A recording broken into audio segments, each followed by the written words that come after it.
بسم اللہ الرحمن الرحیم۔ شروع کرتا ہوں اس بابرکت نام سے جو دلوں کے بید خوب جانتا ہے۔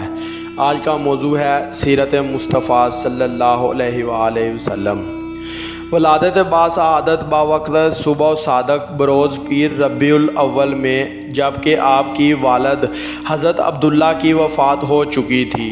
آپ نے سب سے پہلے اپنی والدہ محترمہ حضرت آمنہ رضی اللہ تعالی عنہا کا دودھ نوش فرمایا۔ 3 روز بعد حضرت صوبیہ رضی اللہ تعالی عنہا کا۔ 1 ہفتہ بعد حضرت حلیمہ سعدیہ رضی اللہ تعالی عنہا کی آغوش رضاعت میں تھے، اور پھر 5 سال کی عمر میں اپنی والدہ کی آغوش میں تشریف لائے۔ آپ کی عمر مبارک 6 سال ہوئی تو آپ کی والدہ ماجدہ ہی دنیا سے چلی گئی۔ حضرت ام ایمن رضی اللہ تعالی عنہا آپ کو مکہ معظمہ لے آئیں اور آپ کے چچا ابو طالب کی کفالت میں آ گئے۔ خاتم الانبیاء حضرت محمد صلی اللہ علیہ وآلہ وسلم کا سلسلہ خاندان آپ کے والد ماجد حضرت عبداللہ بن عبد المطلب بن ہاشم کے بعد عدنان اور ثابت بن اسماعیل علیہ السلام سے حضرت ابراہیم علیہ السلام تک پہنچتا ہے۔ حضور اکرم صلی اللہ علیہ وآلہ وسلم کے دادا کا نام حضرت عبد المطلب رضی اللہ تعالی عنہ کا نام حضرت عبداللہ، اور آپ کی اماں کا نام حضرت آمنہ رضی اللہ تعالی عنہ، اور آپ کے دودھ شریک بھائی 4 تھے: عبداللہ، نیسا، صدیقہ اور حذیفہ، جو شیمہ کے لقب سے مشہور تھے۔ ان میں سے حضرت عبداللہ رضی اللہ تعالی عنہ اور حضرت شیمہ رضی اللہ تعالی عنہ دونوں اسلام کی نعمت سے مشرف ہوئے۔ باقی حضرات کا حال معلوم نہیں ہو سکا۔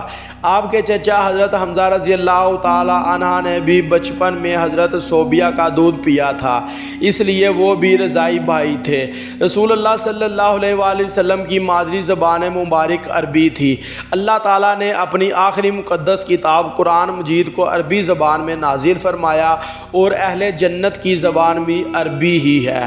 حضور خاتم الانبیاء علیہ السلام اپنا لباس عموماً سفید، سادہ، موٹا اور روئی سے تیار شدہ استعمال فرماتے تھے۔ ملبوسات میں جب چادر، عمامہ، ٹوپی، حلہ، موزے، ازار بند ونیا چیز میں شامل تھے۔ سبز رنگ کی مینی چادر آپ کو بہت پسند تھی، جو برد یمانی کے نام سے مشہور ہے۔ سرخ لباس مردوں کے لیے منع فرماتے تھے۔ سیاہ عمامہ اور اکثر عمامے کے نیچے ٹوپی استعمال فرماتے۔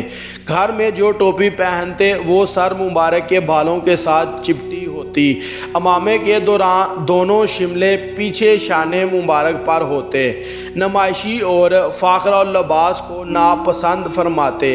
حضرت محمد صلی اللہ علیہ وآلہ وسلم کی خصوصی دوست، احباب قبل حضرت ابو بکر صدیق رضی اللہ تعالی عنہ اور حضرت حکیم بن زام بنی علیہ السلام رئیس مکہ اور خدیجہ الکبریٰ رضی اللہ تعالی عنہ کے چچا زاد بھائی، جنہوں نے اسلام قبول کے بعد مکہ کا والندہ 1 لاکھ درہم میں خرید کر خیرات کر دیا۔ حضور صلی اللہ علیہ وآلہ وسلم سے عمر میں 5 سال بڑے تھے۔ حضرت زماد بن ثعلبہ رضی اللہ تعالی عنہ بن ازبا قبیلہ کے معروف طبیب تھے، جنہوں نے حضور صلی اللہ علیہ وآلہ وسلم کی زبان مبارک سے کلام الدین کر کے اعلان کیا تھا کہ سیسی مجنون کا کلام نہیں بلکہ اللہ کا کلام ہے، یہ حق ہے اور سچ ہے، یہ اللہ ہی کی طرف کتاب نازل ہوئی ہے۔ یہ تھی ہماری آج کی ویڈیو۔ اچھی لگے لائک اور کمنٹ کریں، ہمارے چینل کو سبسکرائب کریں اور ساتھ بیل آئیکن کو پریس کریں تاکہ ہماری ہر آنے والی ویڈیو کا نوٹیفیکیشن آپ تک پہنچ سکے۔ جزاک اللہ۔